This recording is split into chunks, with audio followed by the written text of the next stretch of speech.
Sa pagbundak sa uwan ganina, daghan ang utana doon na may bagyo. Doon na ganina pas og buhawi.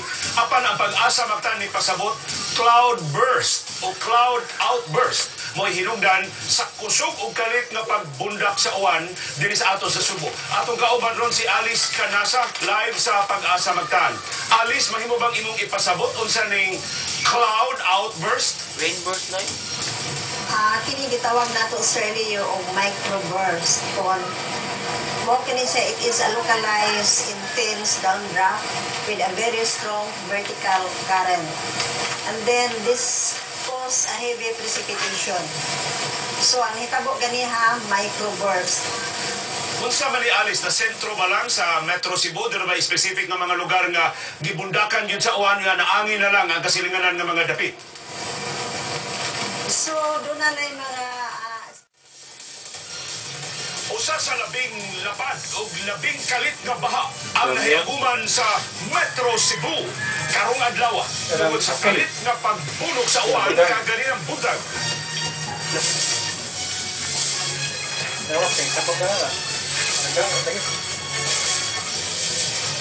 So, paano manila to? So, kiyanan to. Di ba umon, mau ito tingali? Daan.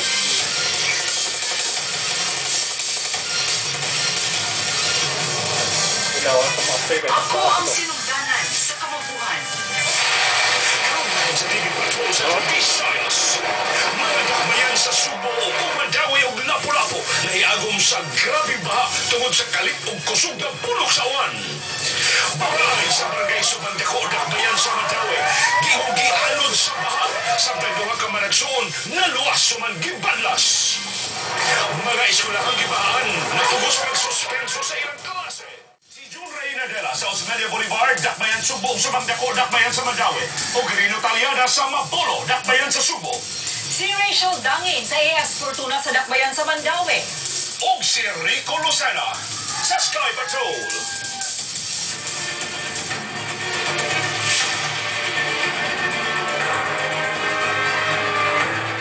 Di lang mga kabtangan ang napildi sa lapad nga baha dinhi sa Metro Cebu karong adlaw na miligro sab ang pipila ka mga kinabuhi. Tiguang sa barangay Subandako, dakbayan sa Mandawi, natanggo og kapin sa oras apan naluwas. Samtang downtown area sa Cebu City gibahaan og Basak Elementary School sa dakbayan sa Mandawi gisanapan sa tubig og suspendido ang klase. Si June Ray Nadela sa dugang detalye.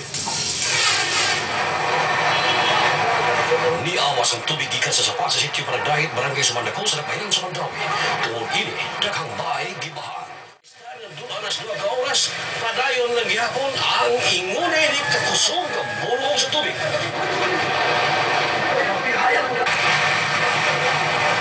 Sa dakbayan sa Subo, ang nagumbahin sa Fuente Osmeña Rotunda, gisarapan sa tubig. Ang downtown area, di na magiang sa pedesyan.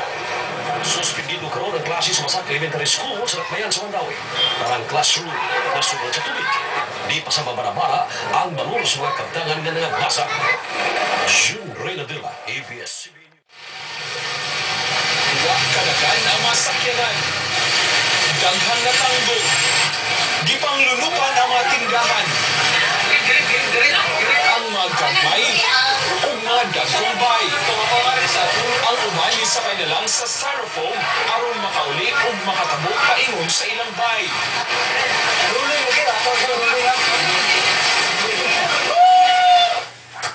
Nako karon sa tuwa-tuwang bahin sa Igot o sa Gotchan compound dinhi sa barangay Mabolo. Matod sa mga residente, kapinasa na po katuig ingon ani gyud na sitwasyon. Matag kusog na bunok sa awan, paghahawak diretso ang tubig baha. Apan mas luoy ang kahimtang sa taga Igot compound nga atong sudlon karon kay matod pa sa mga residente, usa lang ka oras nga mokusog og bunok ang uwan, halos moabot na sa liog ang tubig baha.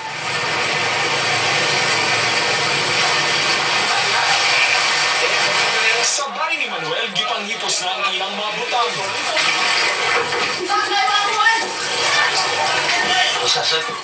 Matod Matud niya, di na bago ang ilang sitwasyon. Ya, dugay na kay sige hangyo ni sa atong kuan nga matabangan mi diri. Mga gihapon. So, antos na ita permingon ani. Apan sa ilang silingan, hapit na moabot sa liog sa tao ang kalawom sa baha. Ang ubang tao nang langoy. Oo, basi siya sa rasalong nga mga alas 2 sa alas 3 sana. Dingi sa sitio Mantalisay sa Barangay Mabolo, ana-ana sa paril ang mga residente. Nanganda na sa mamuban kung nang sulog og life jacket kung mulabang sa laom nga baha.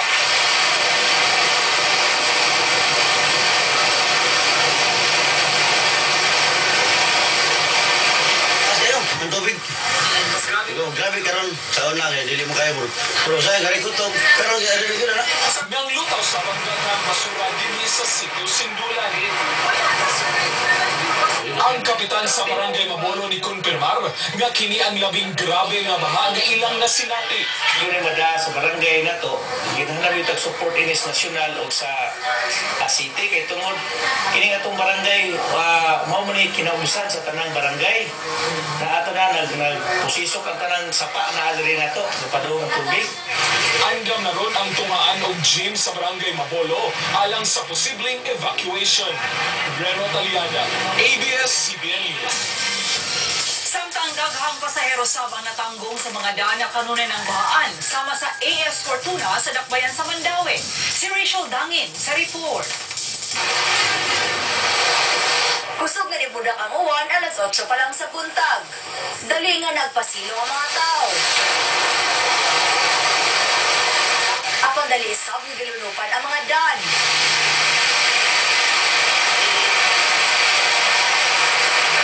Nisuyla ang tubig sa North Reclamation Area. Sa AS Fortuna.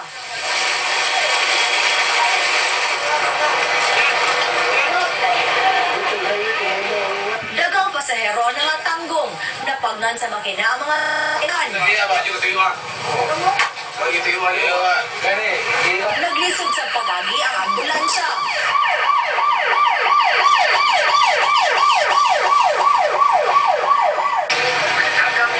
Pinayo sa mini truck, iguyod na sa L aron makalabang sa baha.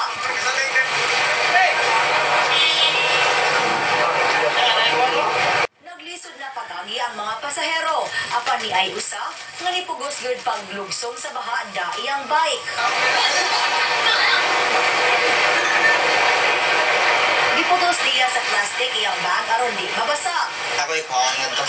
Sir, sa imo na sinati paglabang nimo diri. Laom kayo.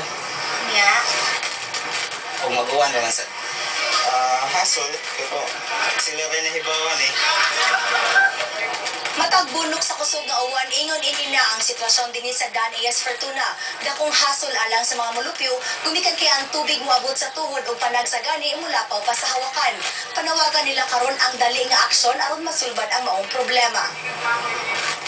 Gibahaan sa barangay capital site.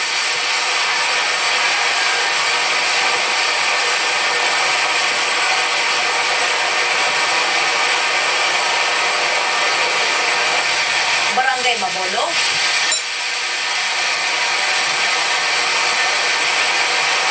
o Barangay Apa sa Dakbayan sa Subo.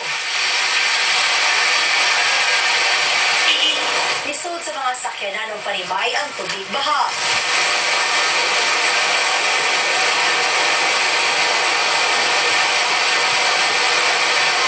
Rachel Dangin, ABS-CBN News. Ato mga kapamilya ni Padana itong mga hulagway sa baha, pinagi sa Facebook. Nagkasalamat sa nagpakabana na itong mga kapamilya sa ilang pagsuhit sa kinatibukang kadaot sa baha sa Subo karong adlaw.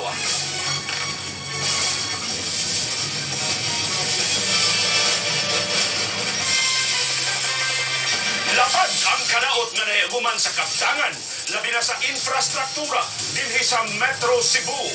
Ang report sa Sky Patrol sa pagbalik sa tinuod nga numero 1 ang TV Patrol sa Visayas.